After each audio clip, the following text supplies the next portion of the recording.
Okay, this is Nicole Butler, Vegas at the Days of the Dead. I think we have about an hour left until they start closing up shop. But I'm so glad, Sparky, you came here. Thank You're you. amazing, vibrant. I know you went through so much. And you met before I went into showbiz. Yes.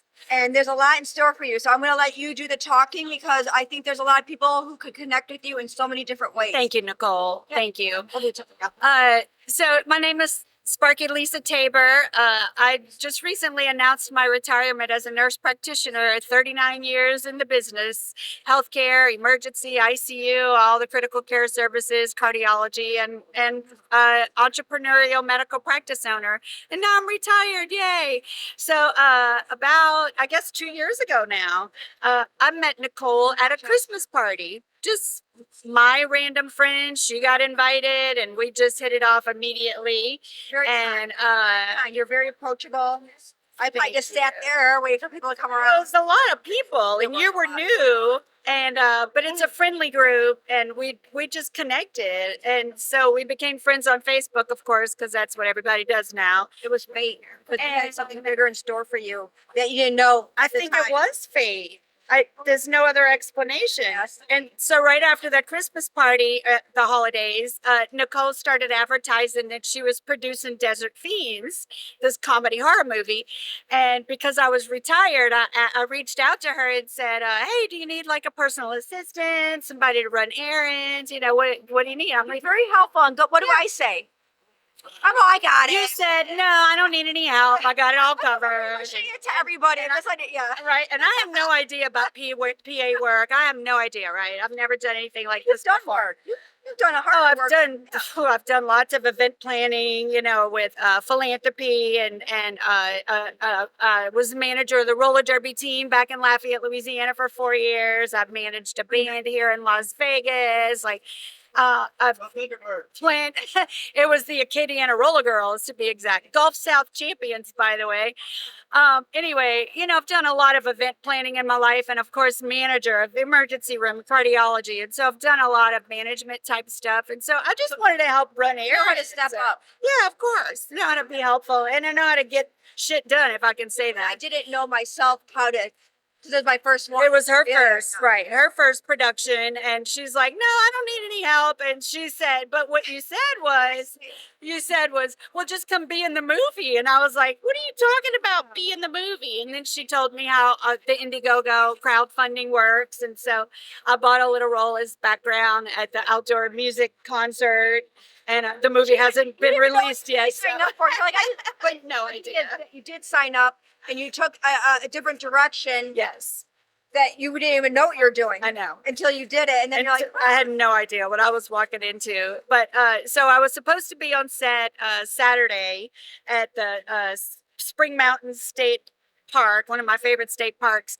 And I reached out to her the day before and I said, hey, can I just come hang out and get the vibe and meet everybody? Because I have no idea what I'm walking into, right? Yeah, sure, come on down.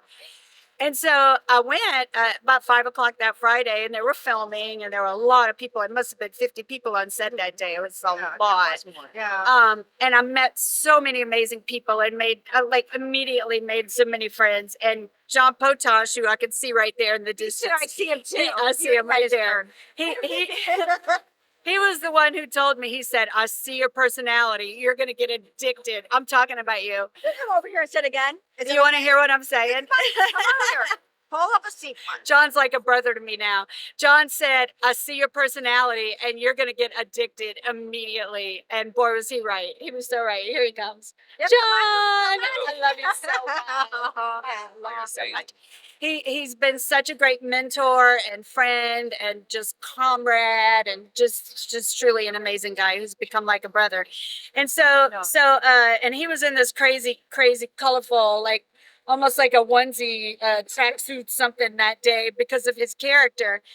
And anyway, that night I stayed even after you left. You got killed. I know we can't say too much about the movie. I think I could survive it. It was just a boob rip out. Something. You were very bloody, but it hasn't been released yet, so I don't know how much we can say. It's too late. So, so she had already left, and she told me it was okay if I stayed. And so about 10 o'clock that night, we were setting up for this night scene in a tent And Cameron, the cameraman, looked around and he said, "We don't have enough actors for this scene." And he looked at me and he'd met me already. He's like, "Oh, you're perfect." And I'm like, "Why?" And he's like, "'Cause look at your outfit." And I'm like, "Okay." And I had on a leather beret with the veil and this black shirt with big white stars and leather pants and sparkly boots. And he's like, "Get in there." And so I had already been in the tent watching you guys run your lines while they were setting up all the lights and everything. And the little girl who was in the scene, I don't remember her name, but she was like, "Hey, why don't you take that last line?" And I'm like, "Oh my God, you're giving me a line." And I was like losing my mind. And we filmed the scene, and then there was some shadow work after we filmed the interior scene. And I guess we went home about midnight or 1 o'clock in the morning, something like that. It was late, and I didn't sleep for 3 days. I swear, I was so excited. Oh, I was so excited. I had so much fun all day meeting everybody and having these amazing conversations, and just that one day learning so much. And then I got in a scene with a line, and I'm like, "I'm not background anymore. I have a line." So I have an actual character. So I showed up again the next day in a totally different outfit, and I did my background role at the outdoor music festival in a totally different outfit. And anyway, so from there, though. now Yeah, just like now that. I have signed on with, I don't have a little poster, with Desert Fiends 2. Yes, thank you for coming back. And in less than 2 years now, this is my 11th movie. That's insane. What the hell? That I want to say thank you This is for my being 11th part movie. of the sequel, since that was your very first. It's kind of like paying it forward. I know. But I do want to talk about what you've done, because that's 11 films. In less than 2 years. That's a lot of work Yes. and time in studying and just all of it. Learning Yeah, and yeah, yeah. doing and going. So I have to thank John again, because just a few months after that, the Mahals were filming Cursed Waters. And I think it was you and Zach and a whole bunch of Yeah. friends who were Everybody there, working yeah. with, both of the productions, recommended for me, "Hey, you should come into this one too." And so I signed on for Cursed Waters with the Mahal Empire. And Shout out. I shout Michael and out to Sonny. Michael and Sonny Mahal. Thank you. And Adam. So I played a pirate in that movie. And Different. I don't even know if it's okay, but I'm like the first one to get killed in that movie. And so it's really bloody and it's going to punch you in the face. And I had actual lines in that one and dialogue and a real character. And I'm New people. I'm just new hooked. set. It's And- a new area to yeah, learn. and some of the same people, but then a lot of different people. And for that one, we were in LA and we were on some amazing Yeah, it's not even the sets. same state. Yeah. And so now I've done, this will be my third movie with you and Chauncey Phillips. Yes. And Oh, because yes. I was in Skate to Hell, but I only had background in that one. But you also and helped I out did- so much. I was production assistant in Skate to Hell, You helped out so and you much. gave me the title of key production assistant. You're the head. Yeah, the head of everybody. So whatever. Because I was such a Those boss. people- well, there's other people underneath, but they didn't have that experience, and she knows how to take Right. charge to get things done. Well, I mean, I ran emergency rooms for 20 years, so I can But you run know, a set. when you're starting to get to know people, it takes you sometimes a little Yeah. bit to get to know people. Sometimes I'm like, okay, like for Sean, if Sean didn't message me enough and he didn't pursue, I would never, ever Right. have worked with him ever, because I Right. need that pursuing, or I'm just like, oh, okay, and then I get distracted. But also just giving me the permission to just handle it when I saw something needed to be handled, and come got check to, with know, you. And work just, with Robert Carradine yes. and Robert Luzardo. Yes. Yeah. so now I've done 3 movies with the Mahals. This has been my 3rd movie with you. And then because of John and some other friends, I went down to Texas and filmed 2 movies with Julie and Will. Give them a shout out. And, If their movies yes. come out, because it's really important for them to connect to other people. Yes, Julie, Prescott and Will Colazzo. We did Axe Grinder 7 and cheerleader elimination camp. Sounds I was a bloody. journalist in that one. And Did you get bloody or oh, not bloody? You did get bloody? We like bloody. oh yeah, I was running through the woods as a journalist. I was going to try to find the killers in the woods all by myself because I was so bossy and sassy in that one. Oh, you did share with that. And I'm running through the woods and the monster But we can't give away too much yet, right? chases me and kills me, and it's very, very bloody. I think I have a hair in my eye or something. Let me look. Hold on. I have a hair or something in my eye that's driving me crazy. Anyway, so yeah, I had a very bloody death in that one. I got killed in Axe Grinder 7 also, but that one wasn't real bloody. It was a small part. No, I'm good. Thank you. It might be one. It might be one of your wig. Or one of John's. Maybe. We got a lot of hair around you right now. Okay. But so And I did a background in a SAG movie just last summer. There's a movie being filmed called Easy's Waltz. that's what I was in there too. Who'd you get to Were dance you it with? background? I got to be featured with tall guy. The tall guy in there. Funny. Oh, Tall, funny. Al Pacino. Al Pacino short. What's the? Oh gosh. Vince Vaughn. Vince Vaughn. Thank you. Having a little brain fart. Yeah. Vince Vaughn, Al Pacino, and Michelle Monaghan. Although I never saw Al Pacino or Michelle, but I had two scenes. One's walking away, so you won't even know it's me. But the second scene that I'm in, I have a scene partner, and we're just walking down Fremont Street, pantomiming, having a good time. Yeah. And Vince Vaughn is on the corner talking to somebody, and he turns to get in his car. And as he's getting in his car, I'm coming around the corner, so I'm definitely like I like face forward in that one. And I got my first SAG voucher for that one. So, Yeah, no, because that's the way to go. And John knows this too. oh my God. And any resources, I do my best to help. And this is what you need. Yes, you're getting your practice. But eventually, when you become SAG, you're going to go for those bigger roles, Yes. and you have enough experience. And this is what these independent films do: is give you enough confidence experience. Yes. With different range. And because of my background and, having all these management roles in healthcare and philanthropy and socially as well, I'm just the kind of person, I'm a tool-time girl.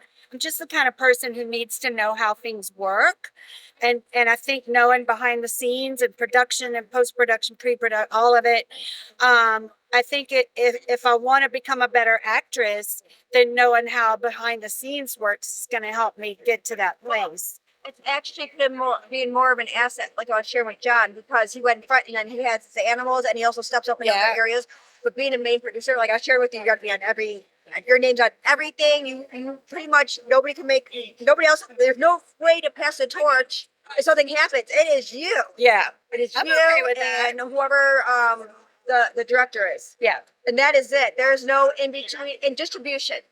Then, Yeah, then when you start sharing with somebody else and you're like, no, really, put it out now. Please. DVDs, nothing. But it's really important because when people talk to you, then you know what to ask. Yes. So when everybody's like, oh, I have this movie I want you in, I'm like, oh, well, what other movies have you done? And oh, what's your budget? Oh, you have an investor for $1 million and you don't need me. Right. There's like these, I'm going to get Danny Trejo. I said, well, I heard he's about 100K. Who's giving you 100K just for him? Because that's everything else, and the crafty, the Right. location, you will know it all. So There's a lot of fees involved, I'm sure. It's going to be a great learning experience, and I'm really know excited. it all. It's very Yeah. vital because when they can't mess with you then. Even though like somebody will say something to you and you'll be like, I want to finish. I'm like, oh, please tell me more about you think I'm going to like leave you in. Right. It's so important. Well, Once you have it, you'll have it for anywhere Yes. else you go, which will give you some good leverage. And I've done PA work on several movies now. PA's And okay. I'm the kind of person who's always paying attention. Well, that's the opposite end, you know. PA to producer is like, It's a big jump. it's a big jump. Yeah. However, if you can't do PA work, what is making other people that when you want, can you do the PA? And I wouldn't tell, I wouldn't tell somebody to do it that I didn't already do, or I wouldn't step up and do it. But you'll see me taking garbage out still. as a Right, producer. right. I will never do something where I'm just gonna Right. put money in and not be hands on, even though it does help. It helps because some people they're too busy in their life, but they also want to have whatever. We'll see how much this goes for other things. I'm very new in this area, but I will let people know every step of the way so they're not blinded when they're on other sets and they don't understand. I'm going through it Right. now. I'm like the guinea pig. Well, I'm not afraid to say what I don't know, right? It's the same in healthcare. Like if I don't know the answer, I'm not afraid to tell my patient, look, I don't know the answer to this, but I'm going to research it. I'm going to consult. I'm going to find out. And I'll relate the PA to producer work this way also as my experience in healthcare. But you're also professional. Yes, thank you. Thank you. And I'm fun, and I have a serious side and a very wild, fun side too, and everything in between. But I know when to be serious and I know when to kind of let loose. But this is what I'll say about how important all the roles are. Okay. Whenever I would mentor a new nurse in the hospital setting, and nurses, we tend to come out of school all cocky, like we're going to change the world. I was that way too. I'm 22 years old. I'm going to change the world because you care. confident, right? And we just want to do so much, and we want to help, and we want to make a difference, right? But one of my teaching moments right early on would be, okay, you have a patient going to surgery. Who is more important, the housekeeper or the surgeon? Who's more important, the housekeeper or the surgeon? What, when either one are going into surgery? When somebody's going to surgery, who's That's more both important? Right. The housekeeper might actually be more important, because if that room is not spick and span, spotless, clean, sterile, then how can the surgeon do a clean, sterile surgery if the room is dirty, right? So the housekeeper is just as important as the surgeon is, okay? And I would tell them, you better say hi to the housekeeper, you better say hi to the security guard, you better say hi to the parking attendant, and you better say hi to the surgeon too. Everybody's important. It's the same thing in the movie business, right? The person taking out the trash, the person calling the, quiet on set, the person directing, the cameraman. Everybody has their role, and everybody's important. Top producer there next. So guess It's what? You can all move up important. quick and back and forth. You can be wherever you want to be in this field and stuff like that. DJ. Yes. Thank you. No Well, stretching. I want to thank you for seeing my potential and for giving me this opportunity. But also sticking with me too, because I get very fickle and I get very flustered. And everybody, I think when people get to know me, they just know. Like, Yeah. they're like, just like I was on set of the hotel, and someone came up to me, and Sparky's like, you don't know. I'm like, no, I know she doesn't know me. I was like, wanting to see what else she had to say, and I was gonna say, what does that mean to you that you just told me that? What does that mean? You gave a title. Tell me what that title is. Yeah, Don't throw it around on me, because I gotta know, and that's so important. right. And look, I have her back all the way. I'm like, look, she's fun and she's wonderful and she's friendly and she can be easygoing. But she's also not a pushover either. I get to a certain point, mostly have to do with anybody that tries to do anything with money or my Right, family right. or safety issues. Or does something to Extremely somebody else. protective. Especially on my set. And I tell people there's no drugs or alcohol on my set. It's gonna be in my contract. I will Right. definitely probably get like a walk of shame or something. Yeah. Don't do that on any of our sets that we're on. Any of our sets that we're on, do not bring it to the set. Do it after. Kumbaya, have some fun with it, but not on the set. She is not one. She is not one to be messed with. But she's or a- Sparky or I mean- John. Actually, I No. never have to put over here.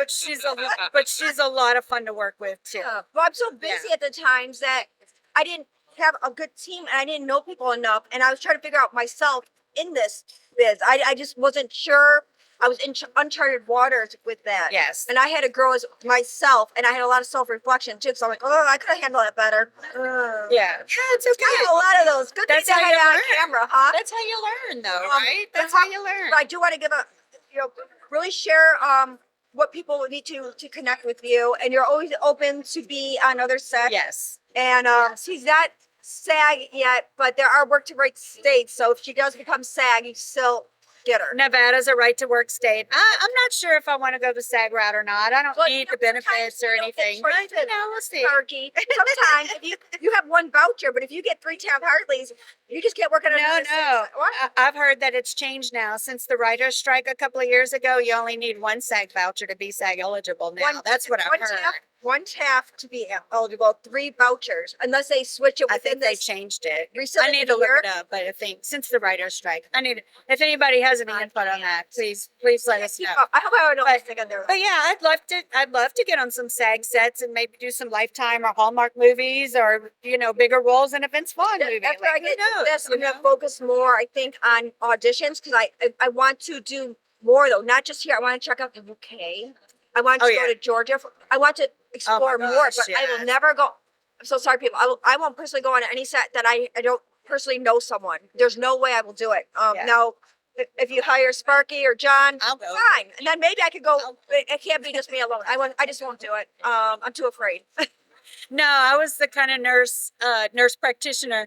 For a while, I was on a regional travel team with this ambulance company that loaned out ER only nurses. Yeah. And they called me up one day and go, "Hey, do you want to go to Lady of the Lake Trauma Center in Baton Rouge tomorrow and do a 12-hour shift?" Sure. And I'd walk into this emergency room that I'd never been in before, and I'd get like a 10-minute orientation. Here's your rooms. Here's the doctor. Here's the medicine room. Here's the supply room. Here's your 4 rooms. Go. Figure it out. And that was it.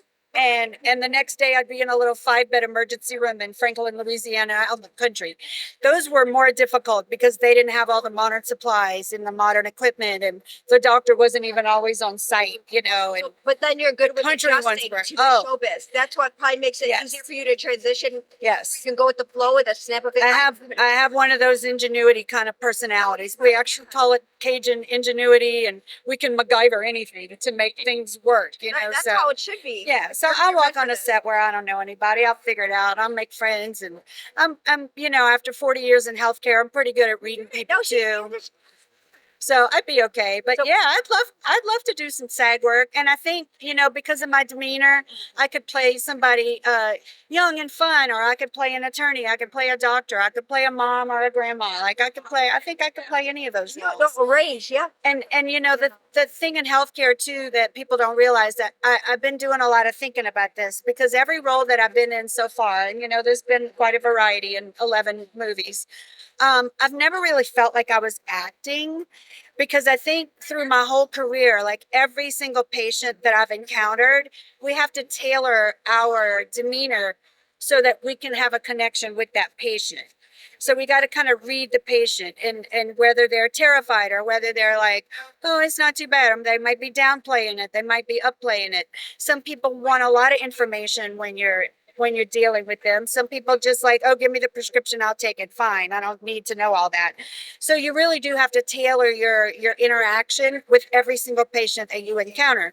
And so now I've gotten in the habit, when I get my lines in my script, I go to that director and say, "Hey, what kind of attitude do you want me to present this in? What kind of mood am I in?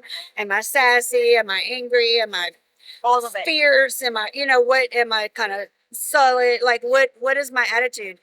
And then I just do it. But I still feel like I'm just being myself. I'm just in a different mood presenting this character. So I don't know what acting is supposed to feel like, if it's supposed to even feel like anything at Enough all of experience, it. though, to be able I don't to know. adjust. Now, there's people that are feel younger like I'm and they just don't have that adjusting. experience to take Yeah. to do anything, so it's harder for them to develop into a character. So you did great. How can people connect with you, Sparky? If you want them to. Don't give out phone numbers, though. Don't. My IMDb page is Sparky Lisa Tabor, Tabor. That's how you can find me, and my contact information is there. That would be the best way. And I do need to do some updating on it and add some fresh. We all do. pictures. We all do. I've been so busy, you know, with retiring and buying a new house and everything. So Congratulations. I do have some New updates house. to do. There's always something, though, just because Thank you. there's good stresses. Yes. You buy it, you always wanted it, but then there's things that you have to attend to. Oh, here comes Kevin, not looking so much I now. took on a lot of things all at one time, you know, retiring, buying a new house. One piece of advice is don't get a new house and a new phone at the same time.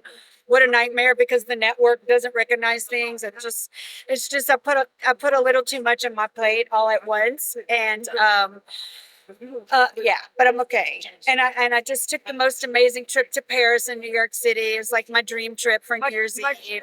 And thank you. I've been through a lot. I've had a big medical journey that I'm coming out of, and but life is good. It's up and down, up and down. But you're receiving, and we're gonna stay tuned because I know I have one more that I promised. Guillermo Ramos. So Guillermo! I get his saw him butt over earlier. here. Yeah, he kept trying to come by, and I'm like, Guillermo has Yep, the stay most tuned. wonderful personality. Sparky. Sparky, John I love Bocash. you. Thank you.